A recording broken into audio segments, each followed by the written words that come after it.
Welcome back to another Roblox Studio tutorial. I've been getting a lot of requests on how to touch a part to get points, so that's what we're going to do in today's video. So what I can do with my player is I can go over and touch this part in the background, and when I do, I'll get a point up here for coins. And then after 3 seconds, if I go back and touch it again, I'll get another point. In between those 3 seconds, it won't let me do anything. Alright, so let's go ahead and dive in and see how we can do this in Roblox Studio.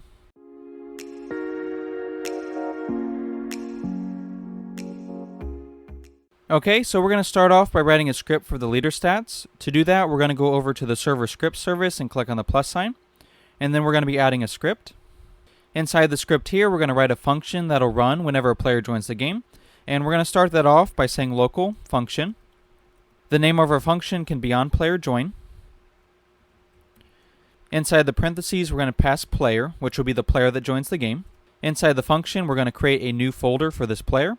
And we're going to do that by saying local leaderstats is going to be equal to instance.new, and then we're going to be creating a new folder. After that, we're going to say leaderstats.name, and this is going to be setting the name of the folder, and we're going to set the name of the folder to leaderstats. Then we're going to say leaderstats.parent, so this will be the location where we put the folder. And we're going to set that equal to the player. After that, we're going to define a value to store in that folder, and we're going to do that by saying local coins. This is going to be equal to instance.new. This time we're going to create an int value.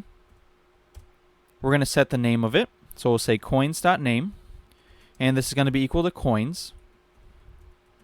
So whatever name you put here is what's going to appear in the leader stats. Next, we're going to say coins.value. And this will be the initial value for coins, and we can set that equal to 0. Then we're going to say coins.parent to set its location, and we're going to put this inside the folder by saying equal to and leader stats. Finally, down here at the bottom, we're going to connect this to whenever a player joins the game by saying game.players.playerAdded, :connect, and then the name of the function. Alright, so let's go ahead and run the game and make sure the leader stats are working. Okay, and we can see up here in the top corner that we have our leader stats with coins. The next thing we're going to do is make a part that the player can touch to earn coins. So to do that, we're just going to insert a part into the game. Then we're going to insert a script inside that part. And then for this script, we're going to start off by saying local part is equal to script.parent. Then we're going to define a function that'll run whenever the part gets touched. So we'll do that by saying local function. And then for the name of it, we can just say onTouch. Inside the parentheses, we're going to pass other part.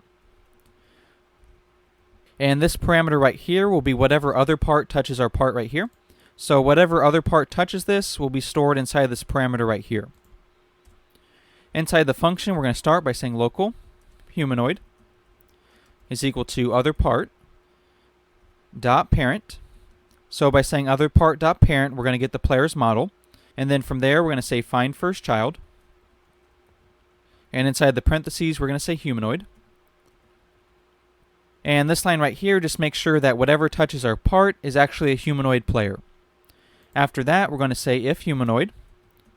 So if it was able to find a humanoid part, then what we're going to do is we're going to say local player is equal to game.players, find first child, and what we're going to do is we're going to take our player model and look for that player under game.players, and we're going to do that by saying other part.parent, and then we need to add to this .name. So this is the player model, and then this is the name of the player. After that, we're going to say if player. So if it was able to find the player in game.players, then what we're going to do is we're going to say player.leaderstats. And now we're talking about that folder that we created before. So we're talking about this leader stats up here. And then inside that folder, we need to reference the coins. So this is talking about the coins we created right here. And then we're going to say .value. So we're changing the value we set right here. And then we're going to set this equal to the player's original coin value plus 1. And finally, down here at the bottom, we need to define the touch event by saying part.touched :connect, and then the name of the function we want to run is onTouch. Okay, so let's go ahead and run the game and see what happens. Okay, so I'm going to have my player touch the part, and we can take a look and see what happens. And we can see that I'm earning coins, but it's kind of sporadic. So what we want to do is change it so that there's a cooldown time, so when the player touches the part, there's like a small wait time before they can earn coins again. So let's go ahead and go back to the script and see how we can do that. So under a script, what we're going to do first is we're going to define a variable, and we're going to say local can_get, and we're going to set this equal to true. And then what we're going to do right here, we're going to say if player, so if it's able to find the player, and the value for can_get is equal to true, then what we're going to do is we're going to say can_get is equal to false, and this prevents the script from running over and over again. And then what we're going to do down here is we're going to say wait, and this is where you can define your cooldown time. So I'm going to choose 3 seconds, but you can change this to whatever you want to. And then after that wait time, we're going to say can_get is equal to true. And what this does by setting it back equal to true, it'll allow us to run this script again. Alright, so let's go ahead and check it out with the new updates. Okay, so now if my player touches the part, they get 1 coin, and they won't get another one until that 3 seconds is up. So you can see I can keep touching it as many times as I want to, but unless the 3 seconds are up, then I won't get another point. Alright, so this is going to be the end of the video. I hope you enjoyed, and stay tuned for the next one.